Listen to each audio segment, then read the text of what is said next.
नमस्कार, हमारी खास पेशकश में आप सभी का बहुत स्वागत है। आपके साथ मैं हूं सचिन वर्मा।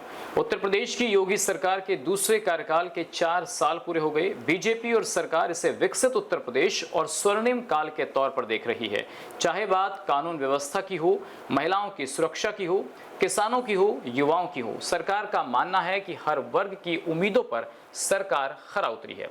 आज बात उत्तर प्रदेश की योगी सरकार के कार्यकाल की, और आज आपको मिलवाएंगे सहारनपुर जिले की रामपुर विधानसभा से लोकप्रिय विधायक देवेंद्र निम्ज से, जिनसे आज जानेंगे कि उत्तर प्रदेश के अंदर कितना काम हुआ है और सहारनपुर को लेकर के बीजेपी ने कितना विकास किया है।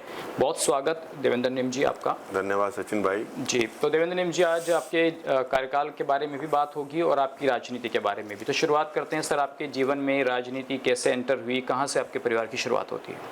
अगर मैं बात करूं, मैं जिस परिवार में मेरा जन्म हुआ तो 1980 में ही मेरे पिताजी लोकदल से विधायक हो गए थे जी। और लगातार हमारे परिवार में 80 से लेकर और आज 2026 तक हमारा परिवार लगातार राजनीतिक क्षेत्र में रहा जी। मेरे पिताजी चुनाव लड़े, विधायक बने। मेरी माताजी भी को चुनाव लड़ाया गया मायावती जी के खिलाफ। मेरी माताजी भी जिले की उपाध्यक्ष रहीं, प्रदेश में कार्यकारी की सदस्य रहीं।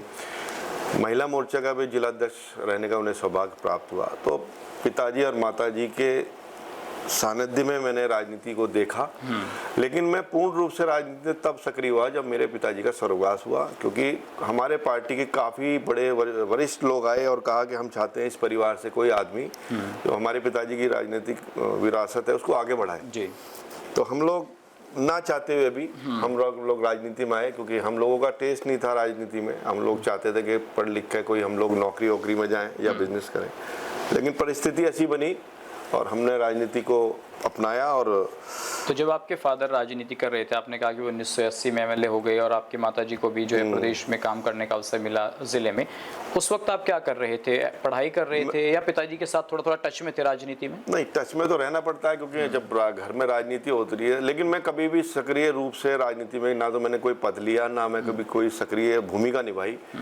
जो एक परिवार में बेटे का फर्ज था, बैकडोर से मैं जो भी मैं मदद करता था, चाहे वो राजनीतिक क्षेत्र में या उनको चुनाव लड़ाने में, तो वो मैं करता था। लेकिन मैं कभी भी सक्रिय रूप से राजनीति में सक्रिय नहीं था। लेकिन जब मेरे पिताजी का स्वर्गवास हुआ तो काफ़ी हमारे पार्टी के जो वरिष्ठ लोग थे, जो हमारे पिताजी को बहुत अच्छी तरह से जानते थे, उन लोगों ने मेरे से आग्रह किया कि हम चाहते हैं कि आपके परिवार में से कोई व्यक्ति राजनीतिक क्षेत्र में आए। क्योंकि मेरा एक छोटा भाई है, वो इंग्लैंड में रहता है, तो मैं चाह रहा था कि वो राजनीति में आए, लेकिन वो दूर था। अच्छा। तो मुझे ही राजनीति का ग्रहण करने का अवसर प्राप्त हुआ और मैंने पार्टी में धीरे धीरे करके काम शुरू किया। तो शुरू से फैमिली जो है बीजेपी के विचारधारा से? हम लोग पहले लोकदल में थे, फिर बीच में हम कांग्रेस में गए, उसके बाद फिर हम बीजेपी में आ गए थे 93 में। अच्छा, तो 93 से फिर हम लगातार बीजेपी में। तो ये मुश्किल नहीं होता कि जब आपकी फैमिली में बीजेपी में हो, घर में राजनीति हो और आप राजनीति से थोड़ा दूर हो, आपका जो सपना जिंदगी में अधिकारी बनने का था लेकिन आ गए राजनीति में, मुश्किलें नहीं है इस काम में? नहीं, अब कुछ चीज़ें ऐसी होती है कि आदमी चाहता कुछ है और हो जाता कुछ है। ऐसी परिस्थिति हमारे सामने बनी। हमने कभी भी नहीं सोचा था कि मैं राजनीति में आऊँगा, मैं विधायक बनूंगा, लेकिन परिस्थिति ऐसी बनी कि हमें ना चाह के भी राजनीति में आना पड़ा। और राजनीति में आके जब से हम लोग आए, तब से हमने 100% लोग सेवा, समाज सेवा, जो राजनीति का धर्म है, उस पर अपने आप को झोंक दिया। तो अब हम लोग 24 घंटे राजनीतिक क्षेत्र में सक्रिय रहते हैं। लोगों के दुख सुख का, अपने क्षेत्र की समस्याओं के बारे में जहाँ जहाँ पर भी हम लोग अपने क्षेत्र की समस्या को उठाने का मौका मिलता है वहाँ उठाते भी हैं और उठाते रहेंगे। तो फादर की डेथ के बाद कौन से सन में आप सक्रिय हुए बीजेपी? मैं 2015 में सक्रिय हुआ। अच्छा। और मुझे छोटे मोटे पार्टी ने पद भी दिए, लेकिन फिर बहुत बड़ी जिम्मेदारी मुझे मिली, पार्टी का महामंत्री मुझे बनाया गया। अच्छा।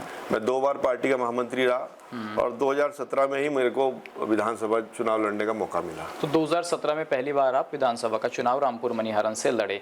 तो उस वक्त क्या पार्टी ने डिसाइड किया भाई और भी लोग होंगे यहाँ पर जो लगातार काम कर रहे होंगे आपसे पहले भी, तो ये कैसे हुआ कि देवेंद्र निम्ज जी को ही चुनाव लड़ाया जाएगा? क्योंकि मेरे परिवार ने इस क्षेत्र में राजनीति 1980 में करी थी और 1980 से लगातार हम लोग अपनी जनता के टच में थे, उनकी जब ये नागल क्षेत्र होता था, जब ये नागल क्षेत्र होता था।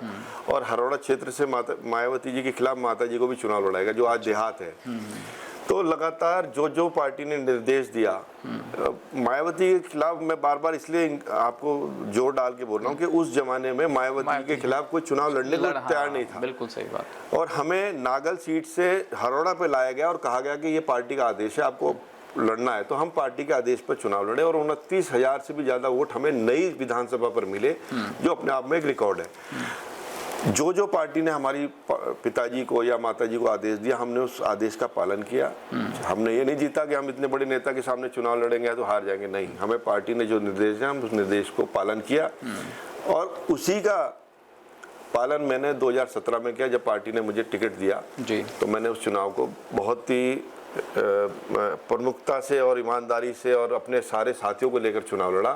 और अगर मैं कहूं कि जो मेरा 2017 का चुनाव था वो मेरे पिताजी को समर्पित था।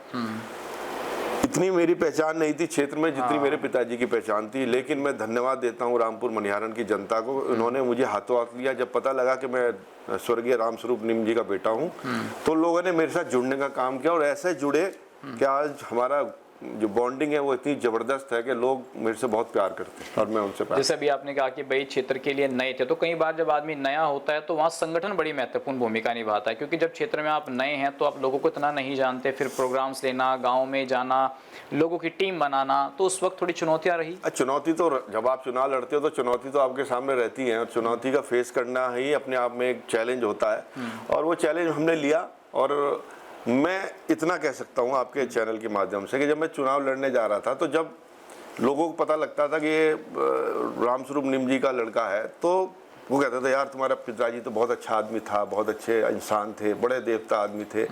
तो जो भावना लोगों की मैं देखता था, मैं ये कहता था अपने साथियों से, अगर मैं चुनाव जीत जाऊं तो वो तो बहुत अच्छी बात है, अगर मैं चुनाव हारता भी हूं तो लेकिन मुझे ये पता लगेगा कि राजनीतिक क्षेत्र में आप जब काम करते हो और जब आप इस दुनिया से जाते हो तो लोग आपके बारे में क्या सोचते हैं क्या।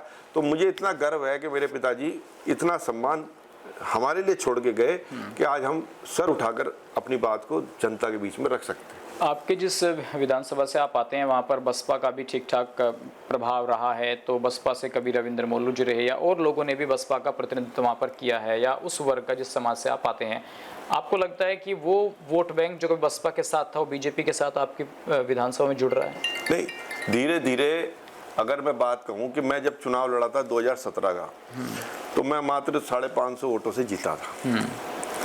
तो फिर जब मैंने अपनी राजनीतिक पारी शुरू करी और मैंने काम किया और लोगों के बीच में गया, तो मैंने लोगों को जोड़ने का काम किया। अब मैं इस आपके चैनल के माध्यम से ये कह सकता हूँ कि 2022 का जब मैं चुनाव लड़ने गया तो इसी सीट से मैं लगभग 22,500 वोटों से जीता जी। तो मैं इसमें सभी जनता का धन्यवाद दूंगा, उसमें हमारे समाज हो या दूसरा समाज हो, सब ने मिलके मुझे इतनी बड़ी ताकत दी, इतनी बड़ी भारी वोट से मुझे जिताया कि मैं उम्मीद करता हूं कि आने वाले चुनाव में और ज्यादा ताकत से हम इस चुनाव को जीतने का भी काम करेंगे। अच्छा, जब आपने बताया कि भाई 500 साढ़े 500 वोटों से आप 17 का चुनाव जीते, फिर 20,000 से ज़्यादा आपको 22 में वोट मिले जीत के, तो क्या संशय था पार्टी को कि भाई जो पहले 500 से जीता है कि इस बार कुछ दिक्कत ना हो जाए? फिर विश्वास पार्टी ने आप पर ही जता दिया, तो टिकट तो और भी लोग मांग रहे थे। बिल्कुल मांग रहे थे, लेकिन मैंने जो काम किए, मेरे जो अपनी पार्टी के प्रति अपनी वफादारी से, ईमानदारी से, जनता के बीच में जब मैं रहा तो जनता का आवाज, जनता की एक हमारी पार्टी के सर्वे भी होते हैं, आपके माध्यम से भी सर्वे चलते हैं, तो कहीं ना कहीं पार्टी भी आश्वस्त थी कि हमारा जो कैंडिडेट है वो इस सीट को भारी अंतर से जीतेगा। मुझको पार्टी की तरफ से मेरी जनता के प्रति कहीं से कोई भी कहीं ऐसा नेगेटिव पॉइंट नहीं मिल रहा था कि भाई मेरा कहीं कोई दिक्कत हो सकती है, क्योंकि मैं पॉजिटिव था और मैं पॉजिटिव राजनीति करता हूं और उसी पॉजिटिव से मैंने 22,500 से इस सीट को जीतने का भी काम जी। विधायक जी, देखिए उत्तर प्रदेश में जिस समाज से आप आते हैं लगभग 21 से 22% उसका वोट है, लेकिन जब बीजेपी को वोट देने की बात आती है तो जो गैर जाटा है वो तो वोट दे देता है, लेकिन जो जाटा समाज के लोग वो 7 से 8% पर ही अटक जाते हैं आकर के। ऐसा क्यों है? ऐसा है कि अभी तक हम लोगों ने इतना वर्क किया नहीं था समाज में। आज हम लोग आपके चैनल के माध्यम से कह सकते हैं कि आज मैं अपने समाज के लोगों से जुड़ चुका हूं और हमारा समाज सभी विधानसभाओं में माननीय कोई भी विधायक हो उसके साथ जुड़ने का काम कर रहा है, क्योंकि हमारे सभी माननीय विधायकगण उनके साथ जाते हैं जब उनको बुलाया जाता है, चाहे रविदास जयंती हो, चाहे बाबा साहब भीमराव अम्बेडकर की जयंती हो, या अन्य उनके शादी के कार्यक्रम हो या अन्य कोई कार्यक्रम, वो हमें बुलाते हैं, हम वहाँ जाते भी हैं। तो ये जो अटैचमेंट है, ये जो जुड़ाव है, ये जुड़ाव है जो लोग समाज, हमारा समाज जो है भारतीय जनता पार्टी से जुड़ने का काम कर रहा है, और इसी वजह से हमारी पार्टी का रिजल्ट भी आप देख रहे होंगे, लगातार बढ़ोतरी हो रही है। अच्छा, समाज का जो नेतृत्व है वो आज भी बहन जी को बड़ा आदर्श मानते हैं और भावनात्मक तौर पर उन पर जुड़ा। लखनऊ में रैली हुई थी, देखिए लाखों लोग जुट गए, इधर चंद्रशेखर लगे हैं अपने वोट को भुनाने के लिए।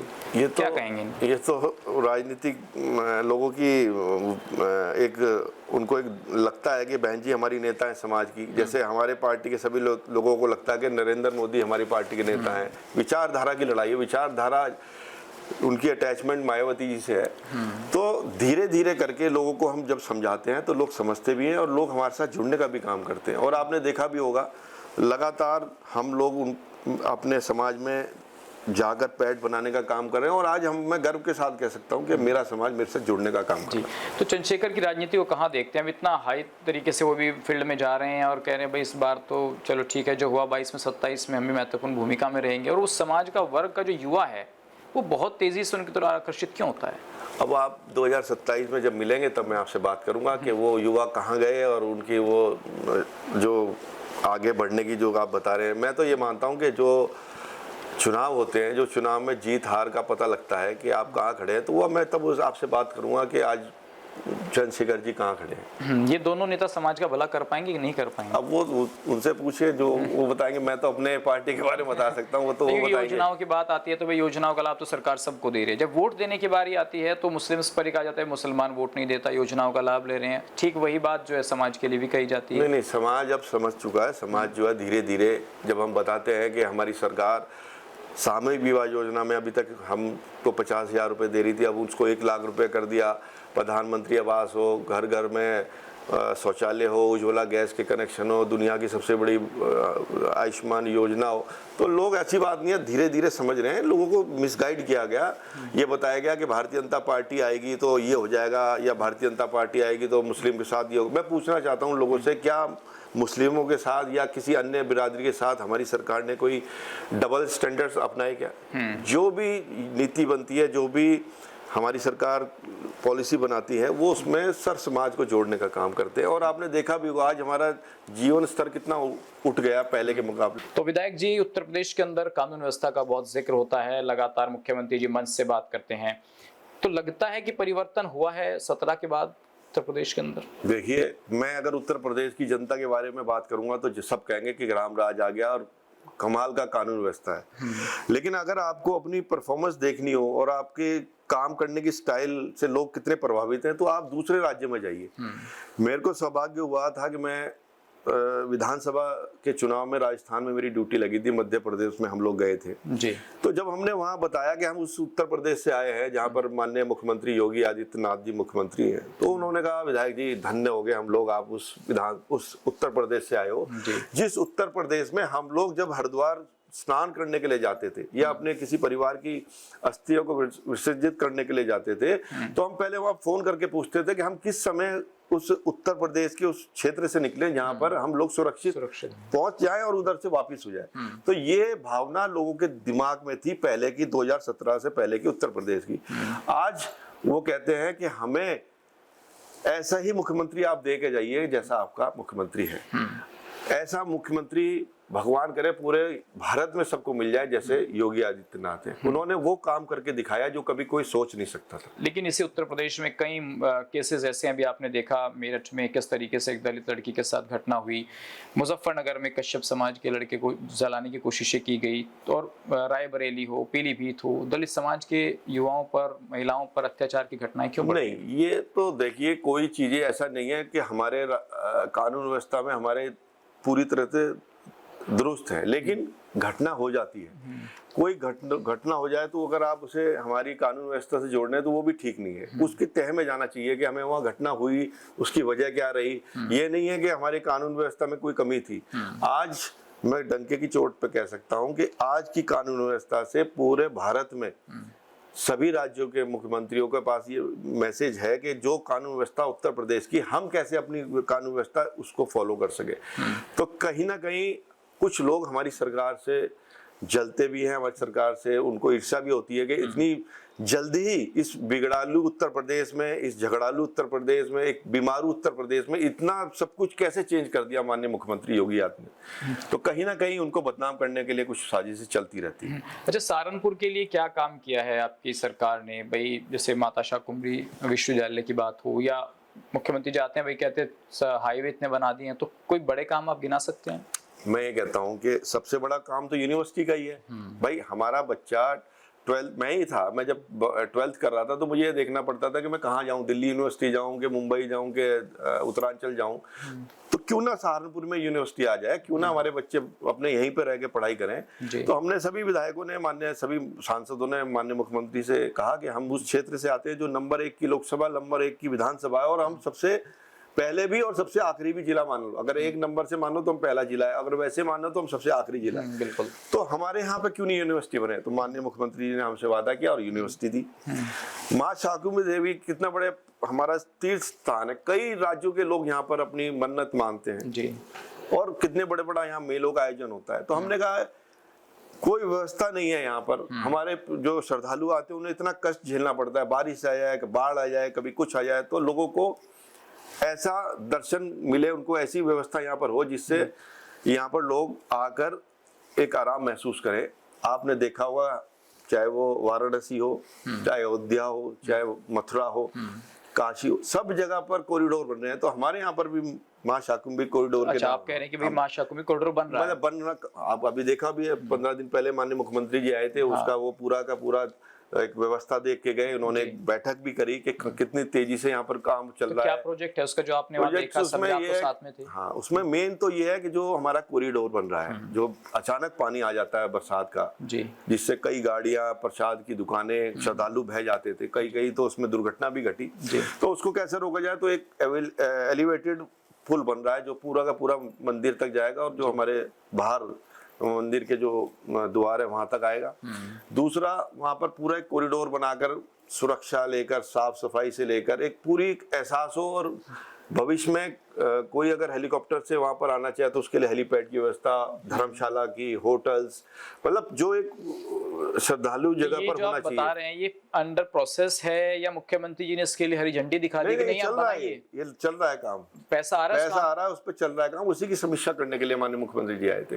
सहारनपुर को आप देखते हैं कि मेडिकल के क्षेत्र में प्राइवेट तो लोग हैं, लेकिन जब गवर्नमेंट की बात आती है तो अगर आप किसी को इमरजेंसी इलाज हो तो तो पीजीआई चंडीगढ़ जाएगा, या आप ऋषिकेश एम्स जा रहे हैं लोग। नहीं, कोई हमारे यहाँ पर डिस्ट्रिक्ट हॉस्पिटल, जो सिविल हॉस्पिटल है सहारनपुर का एसवीडी, वहाँ पे भी काफी अच्छी सुविधाएं हैं इमरजेंसी की। अगर कोई चीज नहीं किसी की समझ में आई, हायर सेंटर को रेफर करते हैं, तो हमारे पिलकनी वाले पीजीआई को ही करते हैं। उसके बाद भी अगर वहाँ पर कोई दिक्कत है तो वो फिर आगे चंडीगढ़ रेफर करते हैं। तो विधायक जी, आपके विधानसभा क्षेत्र में आपने कितना काम किया? कौन से बड़े काम आपने कर पाए भाई? 2017 से आप लगातार विधायक। मैं बताया था जो मेरा, मैं 22,000 से क्यों जीता था, एक काम, एक उसमें बहुत बड़ा योगदान मेरे विकास का भी था। सचिन जी, हालात ये थे कि रामपुर मनियारण में विधायक तो थे, मैं किसी का नाम नहीं लेना चाहता, लेकिन इच्छा शक्ति विधायकों में नहीं थी। अगर जैसे मैं एक बात करूं, मैं कल्लरपुर गांव है, इस बड़ी नहर को जोड़ता है, और आपने कहा कि विधायक जी आपने काम जो करे वो वोट देख के करे या कैसे करे। हमने काम किए, वो काम हमने किए जहां पर हमारा वोट बैंक भी नहीं था। जो मैं पुल की बात कर रहा हूँ वो एक कल्लरपुर गुजर हमारा गांव है जो पूर्वी यमुना नहर पर स्थित था। वो पिछले 35 साल से टूटा हुआ था। वहाँ के किसानों ने, वहाँ के उस गांव के नागरिकों ने, बेचारों ने सभी जनप्रतिनिधियों के चक्कर लगा लगा के इतनी बेचारों ने मेहनत करी, लेकिन उनकी कोई सुनवाई नहीं हुई। थक हार कर वो घर बैठ गए। मैं धन्यवाद देना चाहता हूँ आपके चैनल के माध्यम से वहाँ के पत्रकारों को, रामपुर मनियारण के। उन्होंने कहा विधायक जी आपके यहाँ पर सबसे बड़ी समस्या क्या है, आपको पता है? मैं कहा बहुत सारी समस्याएं कि नहीं, सबसे बड़ी समस्या वो कल्लरपुर का पुल है कि लोगों ने, अपने विचारों ने जनप्रतिनिधियों के पास आना ही छोड़ दिया। उन्हें उम्मीद ही नहीं कि आप कोई पुल बना देगा। मैंने उस पुल को चैलेंज के रूप में लिया। मैं लगातार विधानसभा के हर सत्र में बोला, और जब मुझे 4 साल हुए तो मुझे 4 साल बाद ये सुगध समाचार मिला कि अब सरकार ने उसका सर्वे कराया है, बहुत जल्द हम लोग उसकी ग्रांट कितना भी रिलीज लगभग, हाँ, करें। कितना ग्रांट होगा लगभग? लगभग 11 से 12 करोड़ रुपए का वो पुल हमने बनाया जी। अब आप कल्पना कीजिए, वो एससी बहुबल गांव है, हाँ। उसके बाद सिजूड़ है जो मुस्लिम है, उसके बाद अनंतमाऊ है, ढाका देगी, जो पूरे तरह से हमारी कहना चाहिए अगर वोट के हिसाब से हमारे तो परसेंटेज कम रहता है, लेकिन हमने लेकिन उनकी विकास पीड़ा को नहीं देखा। कहा, विकास हमने उनकी पीड़ा वोट देखी। मिलेंगे कि नहीं मिलेंगे? हमने नहीं, हमारी सरकार सबका साथ सबका विकास, हमने कभी भी इस पे राजनीति नहीं करी कि हमें वोट, हमने कहा उनकी जेन्युइन प्रॉब्लम है, उनका पुल बनना चाहिए। हमने पुल भी बनवाया और उनका सिंचाई के लिए उनका पानी का झाल भी बनाया। लगातार अपने क्षेत्र में तहसील हमारे यहाँ थी, लेकिन वो अस्थायी रूप से वहाँ चलती थी जहाँ पर हमारी मंडी थी। जी जी। ना कोई एसडीएम वहाँ बैठते, मतलब उनको रहने का कोई रेजिडेंस था, ना कोई लेखपाल बैठते थे, रहते थे रात को, ना वहाँ कोई तहसीलदार, तो पूरा अव्यवस्था का माहौल था। हमने लगातार इस पर भी काम किया, मेहनत करी, विधानसभा में उठाया, मुख्यमंत्री से मिले, अब नई तहसील का भी मैंने उद्घाटन करा के वहाँ शिफ्ट कराई। जी। पश्चिम उत्तर प्रदेश का सबसे बड़ा पशु चिकित्सालय रामपुर क्षेत्र में लेकर आए।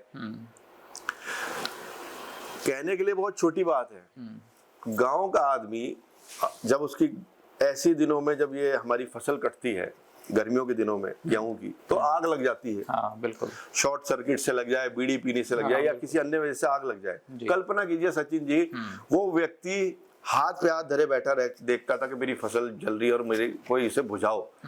मैंने, छोटा काम है लेकिन मैंने बहुत गंभीरता से इस पर काम किया और मैंने इस बात को विधानसभा में रखा कि मैं जिस क्षेत्र से आता हूँ वहां पर एक फायर ब्रिगेड स्टेशन की स्थापना की जाए, क्योंकि जब फायर ब्रिगेड की गाड़ी अंबाला रोड सहारनपुर से चलती है तो उसे 2 घंटे लगते हैं वहां तक पहुंचने में, तब तक उसका खेत जलकर राख हो जाता था। आज मैं आपके चैनल के माध्यम से कहता हूं कि 2 साल के अंदर ही, 17 से मैंने आवाज उठाई थी, 18 के लास्ट में हमें 2 फायर ब्रिगेड की गाड़ी वहां पर उपलब्ध हो गई जो थाने के सामने खड़ी है। पीडब्ल्यूडी का एक जर्जर हालत में गेस्ट हाउस होता था, मैंने नया गेस्ट हाउस वहां पर डेवलप कराया जो बनकर तैयार हो गया। जी।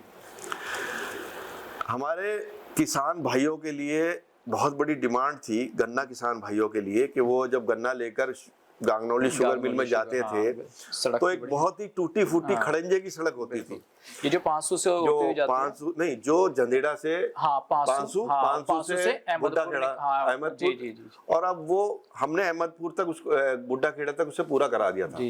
लेकिन मिल ने उसमें हमें एनओसी नहीं दी, थोड़ा अड़ंगा अड़ाया, लेकिन हमने हार नहीं मानी। हमने इसे चैलेंज के रूप में लिया था और मैंने 2 बार उसकी डीपीआर लगभग 55 से 52 करोड़ रुपए की बनवाई, लेकिन एनओसी ना मिलने के कारण वो सड़क अधूरी रही। लेकिन हमने हार नहीं मानी, हम लोग, मैं लगातार इस पर काम करता रहा और आज के आपके इस चैनल के माध्यम से मुझे खुशी हो रही है भी बताते हुए कि वो जो पार्ट था अहमदपुर से गांगनौली, सॉरी बुड्ढा खेड़ा से शुगर मिल होते और सदान शेर जो मुजफ्फरनगर, चौड़ी तो बहुत थी लेकिन वो खड़ंजे की थी, वो खड़ंजे की दिक्कत होती थी।